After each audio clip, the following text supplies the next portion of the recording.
falei em nenhuma vez de coligações. É preciso começar a discutir, é preciso começar a construir para ver se conseguimos fazer essa construção. E nós estamos disponíveis para essa construção. José Manuel Coelho. A minha opinião é que a gente temos que passar das palavras e das intenções à ação. E temos agora as eleições autárquicas, que eu acho que aqui o Partido Socialista, como o maior partido, digamos, da oposição democrática, tem que tomar a vanguarda disto. É fazermos eleições, listas já conjuntas, para concorrer às câmaras e juntas para o que está sobre a mesa é sim ou não a este fórum pelo funcionamento da Assembleia. Sim, acho que sim, devemos continuar com isso. Esse fórum é importante. E já partir já para coisas concretas. Fazer unidade, em concorrer às câmaras, juntas de freguesia. Porque os partidos que não quiserem alinhar ficam de fora e ficam enfraquecidos. Sim. Atenção, Vamos há uma coisa importante que eu preciso dizer. Eu acho, isto é a posição minha do Bloco de Esquerda, que nenhum partido deve ser da oposição, deve ser deixado de fora. Inclusivamente, o partido que aqui não está hoje deve ser convidado e para nós isso é muito importante que esse partido seja convidado e possa estar depois se rejeitar, não será naturalmente. Importante dizer que tive o cuidado de verificar onde é que estava o PCP, o CDU esta manhã, precisamente à hora deste debate, estava junto à entrada principal do mercado dos lavradores a falar sobre a necessária resposta política a dar ao programa de regressão social. Continuando o debate, professor Tomás Valente. Ora, para já queria saudar a iniciativa, gostei imenso. Eu não sou parlamentar, nunca fui, não sou novato nestas coisas da política, e falo aqui mais na minha capacidade científica. A verdade é que a Madeira não está só no problema do regime autoritário. Há publicações, há livros, há coisas que se podem ler. Mais ou menos estima-se que 1/4 a 1/5 de todos os regimes existentes no mundo sejam regimes híbridos em que existe... Na geração perdida das obras públicas, aqueles que durante anos a fiz dedicaram às obras públicas cá na Madeira. A União Europeia, portanto, está tudo associado. É uma linha que diz que nós vamos ser salvos por uma austeridade. E a austeridade não resolve os problemas. Como disse aqui o meu colega, ele mostrou que existem estudos na África, o FMI não resolveu coisa nenhuma. E existem outros estudos e outros países que passaram por situações do FMI, é o caso da Argentina e outros, passaram por situações semelhantes e que o FMI não resolveu coisa alguma. Portanto, os empréstimos nem sempre vêm resolver as situações se não forem bem acautelados, bem renegociados e todos os pontos previstos, como a dívida, a questão do que é a dívida, a quem é que devemos dinheiro, essas coisas são importantes as pessoas saberem e estarem informadas. E temos todos que fazer a nossa parte. Eu, como cidadão, faço a minha, uso o Facebook, sou funcionário público, uso o Facebook para divulgar as minhas ideias aos meus amigos e tentar transmitir aquilo que eu vejo a se passar no mundo. Nem todas as pessoas, aqui na região e em várias partes do mundo, nem todas as pessoas têm clareza, nem se preocupam em ver e analisar estas situações que estamos a passar. E o português tem muito a situação do resolve-se e do deixa-se e que vai passar e que alguém vai resolver, mas não é alguém, somos todos nós que temos que resolver esta situação. E é uma situação muito grave para o futuro que vem aí. Gravíssimo. Muito obrigado, Luís. Em coisas concretas, de lembrar que os aspectos das consequências, o Jacinto estava a dizer, o Jacinto Gouveia estava a dizer que antes de falarmos sobre as consequências era preciso saber porque é que chegamos cá. Esse diagnóstico está tudo feito. A Inspeção-Geral de Finanças, no seu relatório que todos conhecem, apontou, julgo que uns 10 situações para que a situação da dívida seja completamente descontrolada, ou tenha sido descontrolada. Vou lembrar só algumas rapidamente. E na observância dos princípios de estabilidade orçamental, não vou ler tudo, só para terem uma ideia. Não essa matéria, a não ser que eles vão ser, as parcerias público-privadas, vão ser integradas na avaliação nacional das parcerias público-privadas. Não é dada uma prioridade a uma matéria que a Inspeção-Geral de Finanças continua, configura e diz que é legal, que a Troika diz que é legal e, portanto, não é feito nada nessa matéria. Isto para dizer a questão da justiça na austeridade, porque fomos muito rápidos em impor um choque fiscal que vai valer 120 milhões de euros. Acreditam dos responsáveis que impuseram este choque fiscal. Não se confirma, vamos confirmar até o fim do ano se isso vai ser mesmo assim. Eu, pessoalmente, tenho muitas dúvidas. E, por outro lado, não se faz absolutamente nada sobre 2 contratos que levam 120 milhões de euros do erário público dos contribuintes e que, ainda por cima, estão sob suspeita do ponto de vista da sua legalidade. Portanto, este e outros casos parece-me interessantes. E, finalmente, uma outra questão também que gostaria que comentassem é se tivessem, de facto, condições de alterar o plano, digamos assim, o que é que fariam? Que medidas é que poderiam fazer?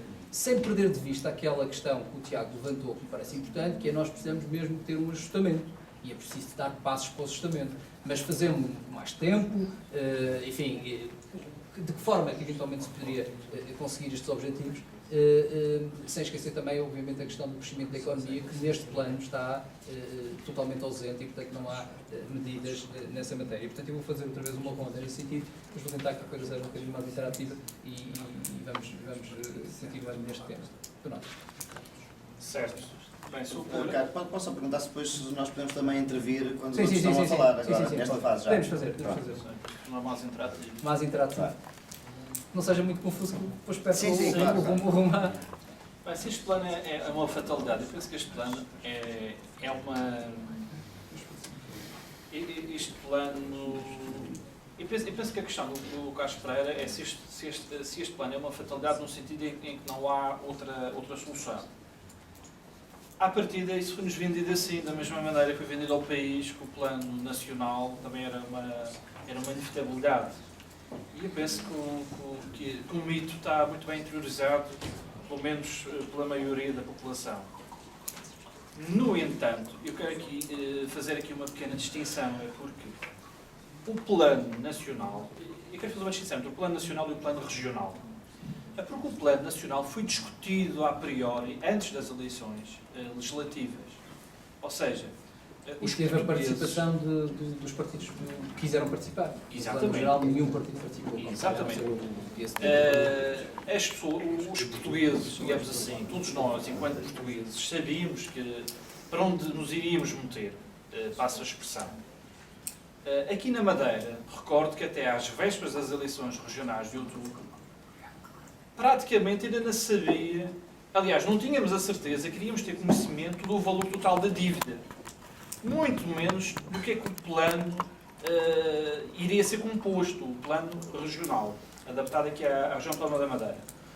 E lembro-me também que a maioria das forças políticas da região que iam a eleições, também eu não notava grande preocupação por parte da maioria dos partidos políticos da região relativamente a conhecermos a priori qual os termos do plano que a Madeira ia ser, enfim, que ia adotar. Portanto, nós fomos embalados, digamos assim, às escuras em outubro passado, sem saber os termos do plano. Tínhamos, em vésperas, sabido apenas o total da dívida oculta, mais ou menos. Obviamente que perguntar se é uma fatalidade nestes termos, obviamente que é uma fatalidade. Porque não só o Jardim dizia que andava com as calças na mão e ou era aquele plano ou era a bancarrota, obviamente assim... Mas apesar de tudo, não tem uma fatalidade, mas nós desde... O massacre fiscal sobre os mais fracos, que é o que tem acontecido mesmo a nível nacional, veja-se, por exemplo, as rendas da energia, etc. Todos nós ficámos sem os 50% do subsídio de Natal no passado ano. Os funcionários públicos e pensionistas não sabem quando é que serão repostos esses subsídios, etc, etc. Para não falar das questões sociais e tudo mais.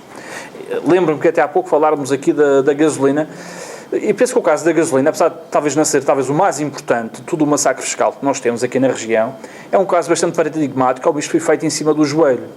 Porque praticamente quem tem viaturas a motorização a gasolina está a pagar para as outras viaturas de alta cilindrada e turbodiesel andarem nas vias rápidas nos viadutos. No fundo, o que está acontecendo é isto. E ainda não vi, digamos, alguém se preocupar, ou pelo menos fazer esta questão razoável que salta aos olhos. Portanto, perguntar se este programa é ajustado, obviamente não é ajustado. Este programa está feito simplesmente para arrecadar receita fiscal de uma forma perfeitamente selvagem, sem tendo em conta as idiosincrasias da nossa economia regional, que, diga-se de passagem, já estava moribunda e que agora, enfim, ao longo da valência deste plano, vai completamente colapsar. E eu acho, até pegando na ideia primeiramente referenciada pela Raquel Fraga, que este castigo que nos está a ser imposto é ele próprio mais uma pressão sobre a pressão para obrigar a que haja aqui uma implosão política dentro da orgânica do partido que sustenta o governo, para haver aí, certamente, outros personagens que saltem à vista. Eu só posso fazer esta interpretação até atendendo às familiaridades que existem entre determinadas personagens regionais e do governo que sustenta a República, neste momento. Miguel Gouveia, é justa esta austeridade? Acha que a questão que referi relativamente às parcerias público-privadas, em que os contratos são, apesar de tudo, referidos quer na Inspeção-Geral de Finanças, quer pela Troika, como, enfim, sendo de legalidade duvidosa, se devia avançar mais rapidamente com a avaliação dessa eu acho que sim. Eu acho que sim. E dever-se avançar, mas avançar numa renegociação dos contratos com as parcerias público-privadas. No entanto, e é exemplo do que se vê no continente, ou no país, estão deixando para segundo plano a própria negociação das parcerias público-privadas. Permita-me fazer aqui um parênteses que é muito importante e até também de informação. As parcerias público-privadas no país não têm em nenhum sítio da avaliação da Troika a menção da legalidade das parcerias. Em nenhum sítio. O que está, efetivamente, na Troika, e a Troika chamou a atenção, na negociação dos contratos pelo excesso de custo que esses contratos trazem para o governo. No caso da Madeira é coisa um bocadinho diferente. Está em causa a questão da legalidade das parcerias, o que me parece ser um fator suficientemente forte para mais rapidamente e com mais urgência se colocar em cima da mesa, sobretudo quando o que está em causa é 120 milhões de euros de um lado e 120 milhões de euros de choque fiscal, que obviamente poderia significar diminuir o nosso... Foi a comissão de inquérito que foi avançada agora dias parecidos. A tal comissão legislativa. Sim. Este ano só temos direito a esta. Eu acho mais que se deve, neste caso nem seria uma renegociação, seria eventualmente uma denúncia, exatamente. A questão, portanto, nesse caso, nessa questão, a resposta é que, obviamente, sim, deve ser averiguado a possibilidade de denunciar eventualmente as parcerias público-privadas e até que ponto é que os interesses privados são efetivamente privados e não há aqui uma mistura de interesses. Na questão da economia, se é justo o plano de ajustamento, eu acho que o plano de ajustamento assume que, na sua gênese, que a economia regional tem capacidade para pagar toda a obra que foi feita na Madeira. Se assumimos que a dívida existe para criar, para pagar a obra que foi feita. E por um lado. Por outro lado, sabemos que todo o corte na despesa que é feito tem um reflexo direto na economia regional, porque a economia regional está praticamente sufocada com o setor público. O setor das obras públicas, com exceção do turismo, não há setor na região, setor de negócio, que não esteja fortemente penalizado, sim, pelo próprio setor público. Portanto, ao cortarmos na despesa, que é uma das grandes metas deste plano de ajustamento, estamos diretamente a intervir na economia. Estamos a empobrecer diretamente na economia, visto que o setor das obras públicas era uma grande indústria aqui na Madeira, das maiores. Há também a questão da educação. Não, nem sequer é aí. O corte de alguns direitos que existia a nível salarial e de compensações retrai o consumo, que já está retraído, e o mercado interno, a Madeira também vive, tal como um país muito assente no mercado interno, no consumo. Isso também isso também fomenta. Não sei se não era inevitável. Pois aí a Se questão. não era inevitável. Cá está, se nós estávamos a viver todos, E a questão se também temos. cada um de nós acima das nossas possibilidades. Essa é uma boa questão. Eu, aliás, eu até pedi à Raquel para comentar. Eu já podemos continuar aí, mas queria pedir à Raquel para comentar. Porque essa questão que o Tiago levantou é uma boa questão. Porque eu tenho aqui uma coisa que é a comparação Madeira-Açores. Eu sei que sou conhecido como sendo obcecado por essas comparações, mas parece-me a mim que é absolutamente essencial que se compare o que é comparável. E é comparável a região autónoma da Madeira das autónomas dos Açores.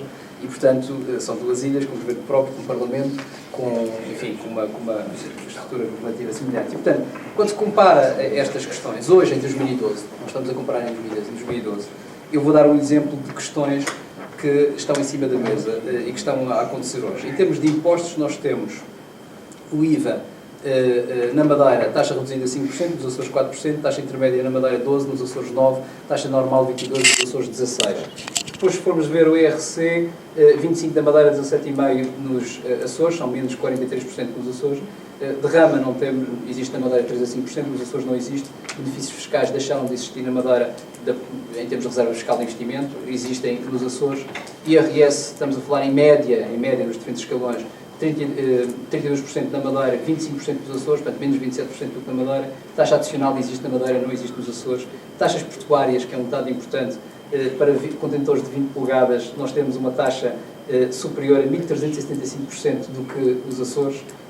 Combustíveis, temos combustíveis obviamente mais caros que os Açores, vamos perder muito tempo com isso. Só para continuar, algo importante, salários da função pública. Remuneração complementar para salários mais baixos nós não temos, como sabem, desde a altura em que o Sócrates lançou o PEC 2 ou 3, que houve cortes de salários. Os Açores introduziram a remuneração complementar, continuam a ter neste momento em 2012, em plena crise internacional, continuam a ter medidas sociais próprias. Subsídio complementar de idoso, os Açores têm, nós não temos. Complemento da Bolsa Família, os Açores têm, nós não temos. Fundo de compensação social, os Açores têm, nós não temos. Acolhimento familiar, nós não temos, eles têm. Tarifas de viagem jovem, nós não temos, eles têm. E podia continuar por aí abaixo. Obviamente que há aqui um dado importante que podia acabar dizendo que é dívida direta dos Açores, ou melhor, dívida dos Açores, direta e indireta, 2 mil milhões, dívida da Madeira, 6 mil milhões. Provavelmente faltava este dado para nós percebermos porque é que, mesmo hoje, em 2012, e relativamente à inevitabilidade ou não, nós temos uma situação no país, numa região que tem, enfim, uma estrutura semelhante à nossa e tem uma situação, do ponto de vista social e político social, completamente diferente com estes dados que eu referi. E, portanto, já agora um comentário da Raquel sobre isto. Bom, mesmo assim devo dizer que não trocava de arquipélago ainda.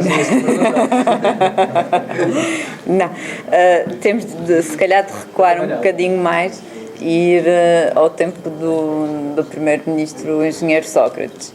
E ao mesmo tempo em que a região deixou de ser região ultraperiférica de nível 1 e nós perdemos uma série de... Exatamente. E desde esta altura que nós deixamos de receber uma série de milhões e que os Açores continuaram a receber. E obviamente que isso também vai influenciar no nível de vida que os Açores continuaram a poder usufruir e dos milhões que depois nos foram retirados no tempo do Sr. Engenheiro Sócrates. Não, e a seguir vem a questão do buraco que vai agravar tudo. E exatamente a estratégia de desenvolvimento que foi completamente diferente. Portanto, daí nós termos dois quadros absolutamente desiguais, absolutamente diferentes, apesar de... As opções políticas foram tomadas em determinados momentos. Sim. Em parte sim, e noutra parte... mas também é preciso ver que nem tudo foi mar na Madeira. Porque eu em 1992 fui fazer um programa de televisão em que percorri os 12 concelhos. Na altura não eram cidades, eram apenas concelhos e fui a muitas aldeias. E fui a algumas em que havia rádio, era um rádio para a aldeia inteira, só havia mulheres, idosos e crianças, os homens estavam todos emigrados. Para chegar a uma das aldeias que fica no concelho da Ribeira Brava, havia alcatrão até determinada altura, a seguir era terra batida, e contavam-nos que no inverno, quando chovia, o percurso ficava enlameado e a professora não podia dar aulas, portanto as crianças ficavam sem aulas. Conheci também pessoas com 80 e poucos anos que me diziam, que ficavam nas aldeias mais recônditas, que me diziam que ainda se lembravam de terem andado nas redes, no transporte de redes pelas levadas, porque não havia estradas, que só tinham vindo à cidade 3 vezes. Não, é verdade, mas é verdade, elas exatamente. Se calhar eram saudosistas. Que tinham, não creio que fossem. Que tinham vindo ao Funchal 3 vezes na vida, não tinham vindo mais, e algumas, foi aquilo que me espantou mais, que só tinham visto o mar 2 ou 3 vezes na vida. Portanto, nem tudo aquilo que foi feito foi mau. Porque, por exemplo, nós podemos criticar a política do botão, mas a política do botão também veio aproximar e encurtar as distâncias. Pessoas que se coloca essa opção, até posso concordar que é uma opção inteligente. A questão é o que é que se faz depois do investimento nas redes viárias. Se é verdade que a via rápida aproxima as populações, então porque é que, por exemplo, em termos de saúde, que representam um custo elevadíssimo para a região autónoma, porque é que, ao se aproximar as populações, não só para concentrar os saúdos primários, reduzindo dessa forma os custos, e só optou por, em vez disso, manter e construir centros de saúde novos, que também estive aqui profissionalmente, também percorri os centros de saúde todos, e alguns demoravam 5 minutos de carro e de um para o outro. E depois havia situações caricatas, que muitos não tinham, quase nenhum tinha médico permanente. Alguns tinham enfermeiros, outros nem enfermeiros tinham. Portanto, é muito bonito, mas depois... E porquê é que essas opções foram tomadas? Obviamente, como eu disse anteriormente, porque Alberto São Jardim faz tudo... Estás a falar de centros de saúde em freguesias, porque nos conselhos há atendimento permanente. Provavelmente esses centros de saúde foram feitos antes das vias rápidas. Daí estarem tão próximos. Tão próximos.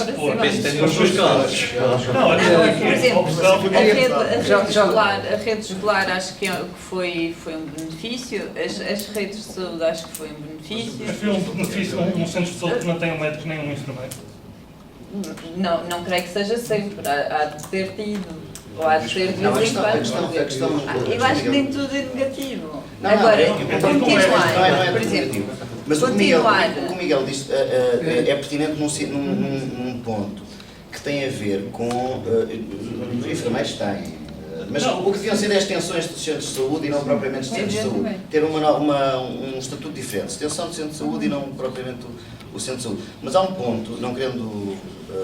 mas aproveitando essa questão, há um ponto que me parece importante relativamente à questão da saúde, que nós temos observado nos últimos tempos, já no âmbito deste reajustamento, o encerramento, ou pelo menos a intenção de encerramento de urgências, de algumas urgências, também a retirada de algum tipo de privilégios a profissionais de saúde, e temos visto, e isso também parece interessante, da parte de alguns partidos da oposição, não sei se todos, talvez não todos, de certeza que não todos, mas alguma oposição nesse sentido.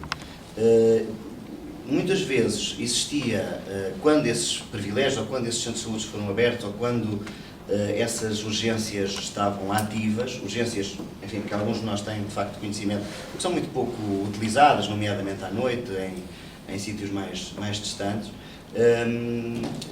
protesto do dispêndio desse dinheiro. Alguns saberão, outros não. Há até médicos que se sentam incomodados em certas urgências à noite de serem acordados. Isto é real, isso já me aconteceu.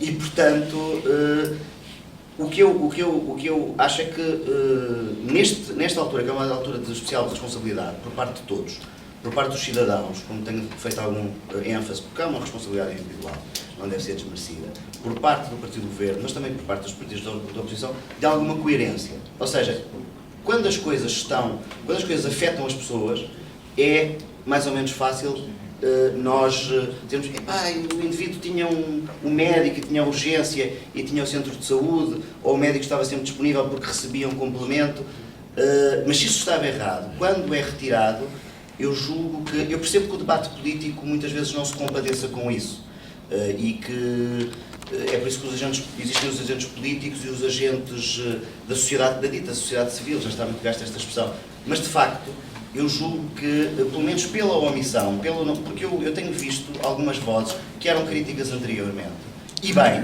porque não havia uma otimização de recursos, como dizia o Miguel, e julgo que de uma forma muito concreta e muito assertiva, mas de facto quando se começam a ser dados, e certamente há muito mais passos para ser dados, não pondo em causa o direito que as pessoas têm, nomeadamente aos cuidados de saúde, mas não só, enfim, eventualmente também. Desculpa, só queria concretizar a ideia que eu estava a querer transmitir, exatamente essa, que a opção foi uma opção política, porque obviamente que, apesar de economicamente e em termos de benefício de saúde, se justificar completamente a concentração de serviços, obviamente que isso, em termos do impacto para o cidadão, tem sempre repercussões, há sempre manifestações. Há sempre uma manifestação. E o que eu queria dizer é que a governação do PSD Madeira, em tempo algum, deseja correr o risco de perder um voto que seja. E por isso mesmo é que acaba por aproveitar para fazer esse tipo de investimento, mesmo sabendo que não é reprodutivo. E que em termos de ganho para a qualidade de saúde do cidadão é praticamente nulo.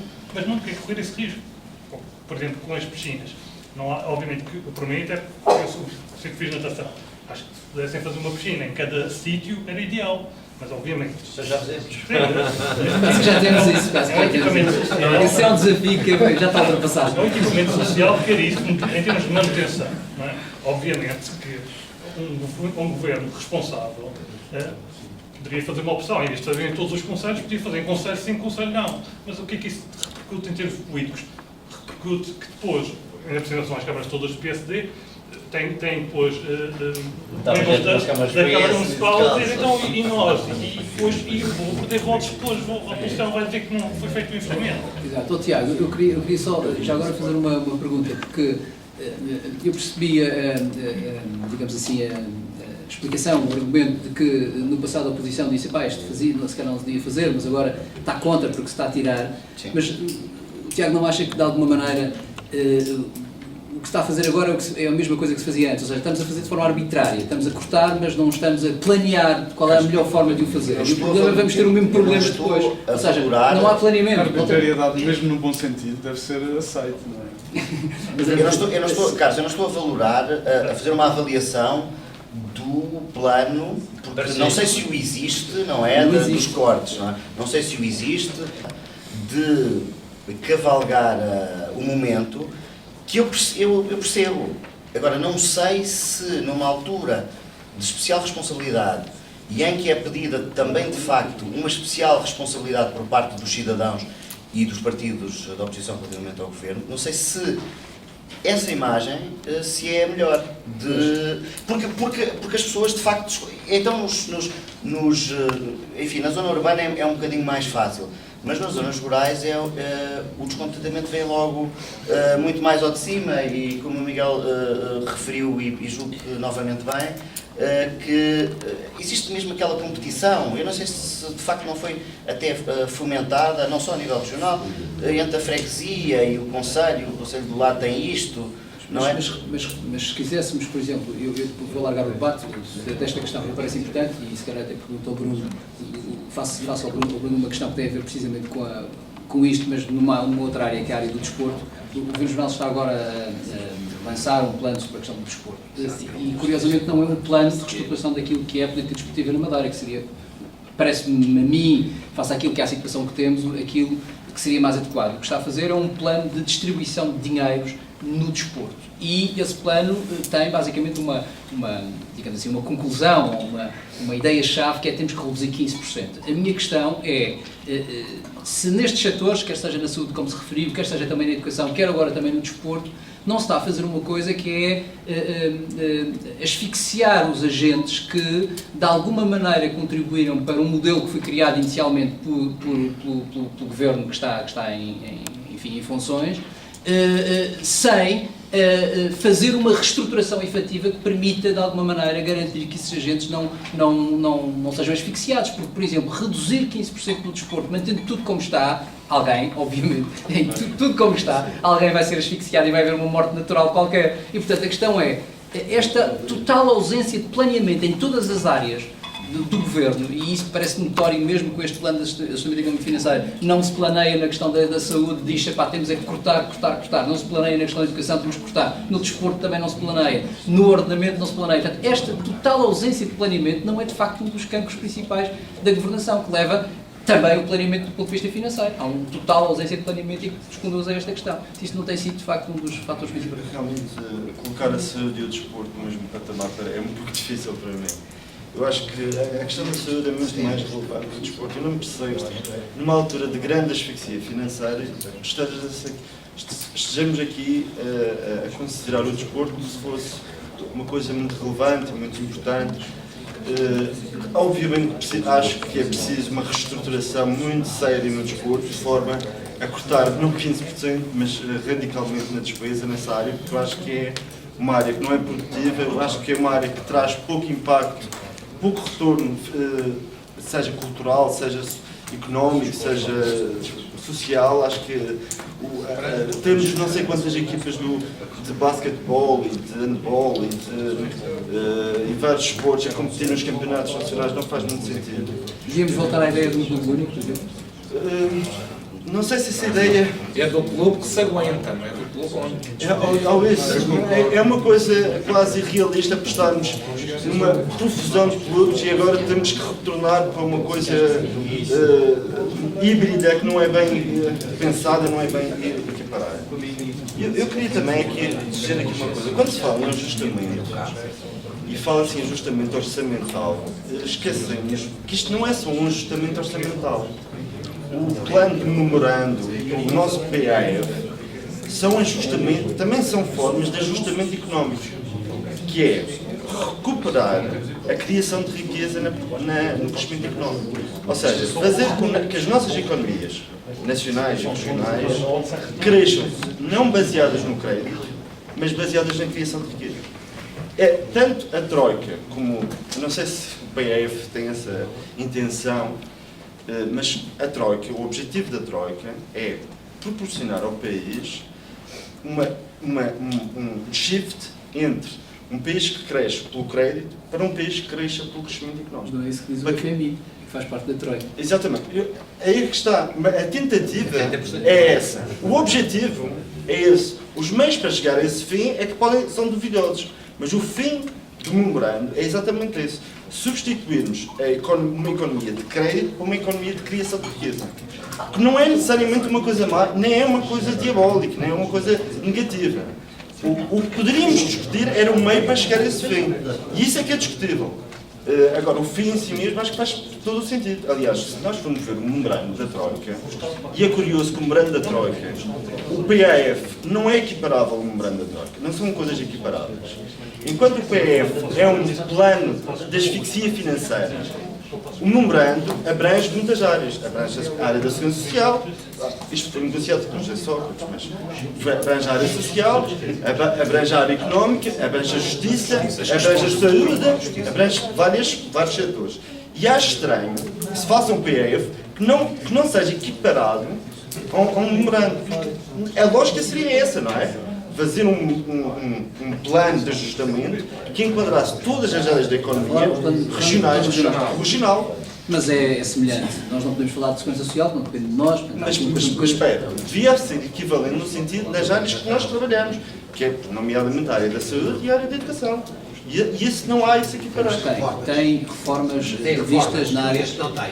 Sim, neste tem medidas só. Mas são medidas todas de cariz financeiro. Não tem nenhuma medida de racionalizar os recursos, não tem nenhuma medida de tornar o sistema mais eficiente. Bruno, era exatamente essa pergunta que eu estava a fazer há bocadinho. Falei no desporto e estava a juntar o desporto na questão, que é a questão de, no plano, mas o plano, o Governo Regional não está obrigado a fazer só o que está no plano. Há um conjunto de obrigações do plano que implica que haja uma estratégia do Governo Regional para obter aqueles objetivos do ponto de vista da saúde, mas também do ponto de vista do desporto. A minha pergunta é, nós não, é muito difícil estar a comentar que se tira 15% aqui ou 10% ali ou não sei o quê, sem saber exatamente qual é o plano, o que é que se quer, qual é a estratégia, qual é a estratégia do regional, quer para a educação, quer para a saúde, quer eventualmente até para o Isso para mim eu acho que é uma tentativa, mais uma tentativa de manter o poder. Porque se não há uma definição clara de onde é que é, quais são as prioridades de pagamento, quais são as que não são prioridades, fica ao cargo do governo regional decidir para onde é que vai o dinheiro. Isso é uma tentativa, isso é uma estratégia para manter o poder. Isso é muito simples. Não se define a nível nacional quais são as prioridades que connosco são, para que a nível regional seja discricionário a pessoa que detém o poder decidir para onde vai o dinheiro. Isto já não está bem assim, mas pronto. Eu sei, mas a ideia original é essa. A ideia original era essa. O objetivo do Presidente do Governo era essa, mas não foi. Eu queria ouvir o Álvaro sobre uma coisa que julgo que há a pessoa certa para referir, porque estava a falar sobre o plano há bocadinho com grande entusiasmo, e eu queria lhe perguntar o seguinte: se por acaso estas notícias que não são nada disto são confirmadas, ainda nomeadamente de uma dívida oculta de mais de 2 mil milhões de euros, parece-nos que não está minimamente controlada, não está minimamente confirmada, mas se eventualmente voltar a existir dívida oculta, o que é que acha que deve acontecer na Geoterra da Madeira? Ou seja, nós aparentemente temos estabilizado aquilo que é a nossa dívida, não é? E estamos a trabalhar em cima de um plano com uma dívida estabelecida.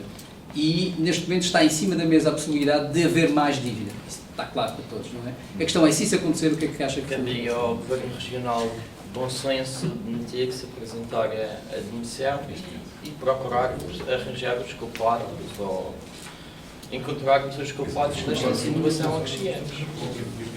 Jacinto, eu tinha uma pergunta no mesmo linha. Mas já agora, quer dizer, se eu não se mentir, nós fazemos tudo para o levar a isso. Eu tinha uma outra pergunta na mesma linha, que é, e se encontrarmos nesta dívida, porque estas investigações provavelmente saberemos alguma coisa, se nesta dívida se concluir pela Justiça que parte dessa dívida foi dívida não legítima, foi ilegal, não foi feita de acordo com regras adequadas. Qual é que acha que devia ser a posição dos partidos e a posição do Governo nesta matéria? Eu tenho alguma dificuldade em dizer qual seria a partir da a posição é, se a dívida não é legítima, não pagamos. Mas há a questão de, supostamente, Jardim não fez aquela dívida em nome pessoal, fez em nome da região. Portanto, eu não sei... Não, isso é outra parte, a responsabilização. Mas quer dizer, vamos pôr numa empresa privada. Há um quadro, por exemplo, de um banco que faz uma gestão danosa. Ele vai preso, mas a dívida que ele contraiu, por exemplo, aquele famoso corretor da Bolsa que perdeu não sei quantos bilhões, esse depois teve que ser assumido para a empresa, porque ele trabalhava para aquela empresa e a empresa é que tinha que assumir esse prejuízo. Outra coisa será, obviamente... Nos países não é bem assim. Nos países não é sempre assim. Não, mas podemos, por exemplo, chegar a um meio termo que é uma das hipóteses, é haver um conluio entre os empresários e os governantes.